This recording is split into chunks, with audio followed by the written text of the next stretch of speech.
Karibu tena ndani ya Media Goma TV kwa muda wetu habari huyu. Karibu tena ndani ya Media Bukavu TV katika muda wetu habari huyu. Tunaokaribisha katika kipindi chetu. Leo ni tarehe 13 mwezi wa 8 mwaka wa 2026. Kwa majina ni mwanahabari wenyu Nelson, nimerejea katika maeneo haya kuwapasha habari ya jioni kwa sasa. Mashabiki zangu mahali popote muko, tunaokaribisha kuendelea kusubscribe, like, comment na kupartage habari zetu ili kifikie kwa watu wengi zaidi. Na leo tuna mengi ya kutangazia kupitia jambo inaonekana katika uwanja wenye mapigano katika ndani ya Jamhuri ya Demokrasia ya Kongo, upande wa Sud Kivu na upande wa Nord Kivu, kati ya jeshi la Jamhuri ya Demokrasia ya Kongo na waasi wa M23.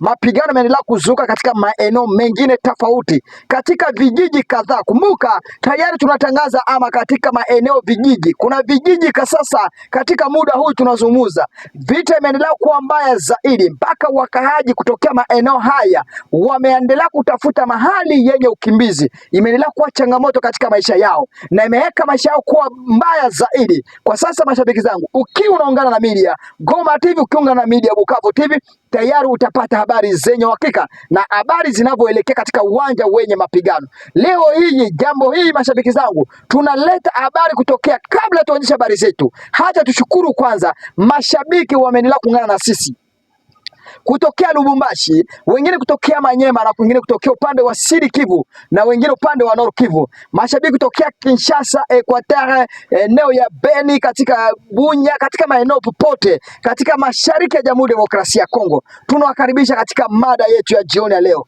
Mashabiki kutokea huko Amerika, Canada, Australia, Norvege. Kwa majina ni mwanahabari wenyu Nelson, nikiendelea kuwapasha habari zenye uhakika na habari za ukweli. Na kama ni mara ya kwanza, inabidi ujiabone ili habari zetu endelee kusifuatilia moja kwa moja. Kumbuka hakuna sehemu nyingine utapata habari lingine. Sehemu yenye habari ya ukweli kupitia Media Goma TV, Media Bukavu TV ni sehemu kipekee inawaletea habari yenye uhakika kwa sasa. Mashabiki zangu, hili tuwapeleka katika muda wetu wa kipindi. Tutaanzisha habari zetu kuwapeleka mara moja huko ulayani de Haut Plateau de Fizi. Mapigano yanaendelea kuwaka sana katika ulayani Fizi, katika maeneo tofauti, katika gisi wanajeshi wa eneo inaitwa Rurambo, wanajeshi wanaendelea kumemenyika na kuendelea kuadvance. Waasi wa M23 wanaendelea kuadvance ili waingie katika upande wa Mwenga, lakini kwa sasa hili linakuja kuletea wanajeshi wa wazalendo wamefunga mire. Wanajeshi wa wazalendo wamefunga mire kwa sasa, wamezuia jeshi la M23 kuavance, lakini jeshi la M23 nao wametumia strategie de combat, wanatumia mavijiji vingine vyenye vilikuwa tayari serikali ama jeshi la wazalendo walikuwa wajazingira. Hapo ndio wanaendelea kupenya, lakini tayari jeshi la Jamhuri ya Demokrasia ya Kongo na wazalendo walishajua ni sehemu gani wanapenya ili wakuje kuingia eneo ya vijiji vinavyoelekea katika upande wa Itombwe Mwenga. Katika habari haya tutakuja kuwachambulia moja kwa moja na kuja kuletea habari inatokea katika mji wa Baraka, inaitwa breaking news. Baraka kuna nini? Baraka kumetendeka kitu gani leo hii magharibi ya leo? Baraka muda wa saa 8 na dakika 15 habari imekuja kuonekana, habari ya saa 10 na dakika 12 mji wa Baraka. Na kuja kukuletea hili habari mashabiki zangu, inahitajika uwe tayari makini na kunisikiliza na utaratibu. Na kuja kuletea habari nyingine linatokea katika upande wa Kalehe. Kalehe, kumbuka mapigano yalianza tangu tarehe 10. Vita ilikuwa ndani ya upande wa Kalehe mpaka kwa sasa. Lakini katika vita gisi iliendelea, wanajeshi wa M23 walishindwa kupenya maeneo walikuwa kitegemea. Kwa sababu M23 walikuwa wanataka kwa sababu walikuwa wanatokea eneo ya Chambombo. Wengine walikuwa wanatokea eneo inaitwa Chambombo, wengine walikuwa wanatokea katika eneo inaitwa Kazenga, eneo ya Kazega na kijiji na katika eneo ya Lumbishi, kwa sababu ili walikuwa na bombarde mara moja eneo ya Kaziba na kuelekea upande wa eneo inaitwa Ziralo ili wapenye ili waingie katika upande wa Walikale. Mara moja wazalendo wameweka mire ukuta, wakasema hakuna mwanajeshi wa M23 watakuja kumiliki maeneo hapa. Eneo ya Ziralo gisi tunavyozungumza, Ziralo wanapigana, waliendelea kusonga. Niliwatangazia vita Ziralo, ilikuwa ni tarehe 12 hiyo jana. Vita ilikuwa kali sana hiyo Mercredi, mpaka wanajeshi wa M23 walipigwa wakarudishwa katika eneo ya Chambombo, wengine wakaenda eneo ya Kazinga na wengine Kaziga, na wengine wakaenda upande wa Lumbishi. Lakini katika mapigano haya leo tarehe 13 haya, saa hizi eneo ya Lumbishi iko Tombe na jeshi la wazalendo na FARDC. Eneo ya Chambombo iko Tombe na wanajeshi wa wazalendo. Eneo ya Ziralo ingali kwenye mikono ya jeshi la wazalendo. Katika eneo inaitwa Kaziga ingali eneo inaitwa Kaziga ingali kwenye mikono la wazalendo katika ndani ya teritware de Kalehe. Kwa sasa hili ni hatua kubwa zaidi, na ili ni kwa sababu hili tuyazungumzie mashabiki zangu, ili tuyachambue kabla tukuje kuzungumza haya. Kabla nianze kuchambua habari zangu, ngoja kwanza tusikilize mara moja population kutokea upande wa Kalehe hapo eneo ya Lumbishi wamesherekea, mpaka chef de quartier wa hapo amezungumza kusema hao inabidi wapambane na wahasi mpaka mwisho. Tusikilize mara moja meya wa hapo eneo ya Lumbishi anazungumza haya mpaka wakaaji.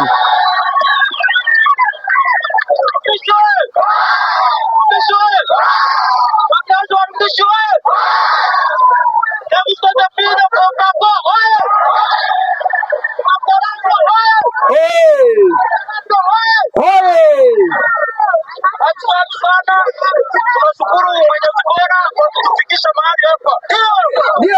Kwa majina mtaziana na kuuka chef de centre wa Lumbishi. Wengine ambao wanawadanganya ni wa chef de centre, wanawadanganya. Mimi ndo chef de centre wa gouvernement wa Kongo. Nikiwaza adui tutamfuatilia mpaka mwisho kwenye alitoka.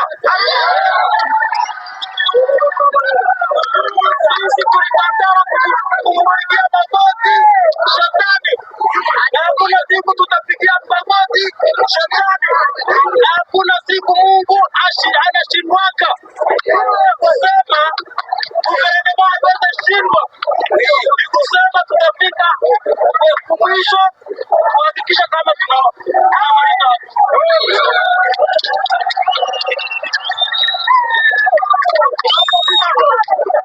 hapa tunaona mtu wa Kopako ateme Kopako naye atafika nyuma yake, kuko naye eta majoro wa FSDP naye atamfuata.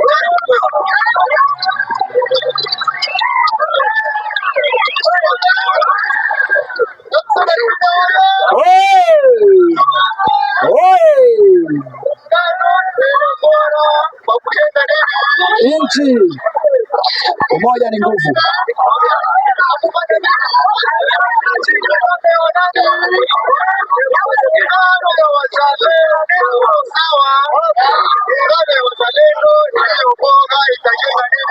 Nchi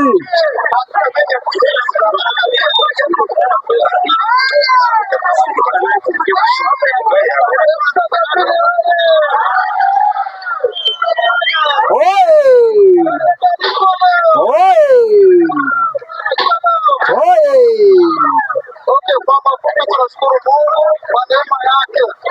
Ameacha tumefika mahali hapa. Tulitoka hapa sio kwa ajili ya Mongoli wala Warebeli. Sisi upande wa Rwanda. Watu wangu, habari sasa tunaita break news. Inaitwa break news. Kwa sasa chef de quartier amezungumza mashetani, yaani tuseme M23 au ni mashetani, kama kisa anavyozungumza kusema M23 wamejiweka kama hao ndio chef de quartier. Kumbuka M23 kila mahali wanavyozingatia wanaweka viongozi. Kwa sasa walikuwa wameisha kuweka viongozi katika maeneo haya. Kwa sasa wazalendo hoi, kwa sababu amezungumzia umoja. Kuna neno moja asema hapo, umoja ni nguvu, umoja ni ujenzi, umoja unaleta raha. Kwa sababu gani? Bila usaliti. Ukiangalia vizuri, wanajeshi wa wazalendo wanapambana kuliko serikali ya FARDC. Hata kama M23 wanajua ukweli, wanajua serikali FARDC wako nyuma kabisa katika uwanja wenye mapambano. Wanajua FARDC hawawazuie katika maeneo yote wanataka kuingia, lakini wale wanaowazuia na wale ndio shida yao ni jeshi la wazalendo. Hata kama serikali ya Jamhuri ya Demokrasia ya Kongo saa hizi haichukuliwa wazalendo kama wanajeshi wanajeshi wa kweli, lakini ukweli ni kusema hivi, wazalendo mkiangalia vizuri, hata kama wanajeshi wa M23 wanasema wazalendo na wauawa, lakini wazalendo ni vizuizi kwa M23 kufika mahali wanataka. Hii inaitwa break news. Unipende, unichuki, unikatae, hata rais wa Jamhuri ya Demokrasia ya Kongo anakataa na watu wamoja. Hata kama utanikubali, najua nyuma yako kuna ule atanipenda. Ndio maana washabiki zangu nawaambia, hili ukweli acha tuweke nje, kwa sababu katika ukweli tunazungumza. Wanajeshi wa M23 wako na nguvu, hiyo nayo ukweli tuweke nao. M23 nao wana nguvu na wanapambana kupitia teknolojia, wanapambana na njia moja, wanapambana na upendo. Ndio maana unasikia wanaendelea kuganyema vijiji mingi na wameendelea kuchukua mioyo ya watu wengi katika ndani ya serikali ya DRC. Wanaanza kuja kufanya ni kujisalimisha, kufanya nao kazi, kwa sababu wako na mentalite, wanaangalia mbali, wanaangalia, wako na vision. Lakini tukirudi tena nyuma, nao katika uwanja mapambano, wanajeshi wa wazalendo nao wanawashinda tekniki, kwa sababu kumbuka M23 katika maeneo yanayopambana, kijana huyu mzalendo amezaliwa katika kijiji hiki. Ni vigumu kushinda mtoto mwenye amezaliwa maeneo amezaliwa, hata kama atakuwa na nguvu kidogo, lakini akirejea hata kosa 2-3 ataangusha chini. Hata kama M23 watapiga wazalendo, nao watapoteza. Ndio maana nakwambia kwa sasa, upande nguvu ya wazalendo wangekuwa wote, wazalendo wako na nguvu kwa umoja, wanapendana bila unafti. Wazalendo wote washike nguvu hivi pamoja hivi, washikamane. Wazalendo wa Sud Kivu waache ubaguzi, wazalendo wa Sud Kivu waache kujipenda, wazalendo wa Sud Kivu waache unafiki, mpaka washikamane na wazalendo wa Nord Kivu nao. Wazalendo wa Nord Kivu mwache yani nyinyi wote mwache tabia ya kujipenda na tabia ya unafiki. Mushikamane hivi, nyinyi ndio mtakuwa jeshi bora zaidi katika ndani ya Jamhuri ya Demokrasia ya Kongo. Ni kwa sababu hamujitambui, ndani yenu hamjui ni nini mko nayo. Mko na uwepo na mko na nguvu lingine, lakini sasa kitu ninazungumzia kujitambua ni kusema nini na kujielewa ni kusema nini? Kuacha kwanza tabia zile mbaya, kuacha kutumia wamama wetu wa ndugu zetu katika yani, unaelewa vizuri. Mliona mara moja katika maeneo wazalendo kwa wazalendo walipigana masasi, wazalendo wanapambana na serikali ya Jamhuri ya Demokrasia ya Kongo. Hatua FARDC ilikataa kuweka wazalendo weke makamba kwenye barabara. Mliona hiyo habari huko Mwenga mara moja. Hili ni jambo lilionyesha kwa sasa wazalendo si waaminifu kwa serikali, lakini wazalendo wakiacha hizo tabia, wawe tu kabisa na space forces yao, wafanye kazi bora zaidi, watabadilishwa, watakuwa tayari ndio serikali ya Jamhuri ya Demokrasia ya Kongo. FARDC hakuna chochote wanaofanya. Hili jambo na kutangazia mashabiki zangu, kama unavyonielewa katika muda huu, na kutakia heri njema, na kutakia bye bye. Tuje kupatana kwa habari zetu za asubuhi tarehe 14. Niko na habari moto, breaking news.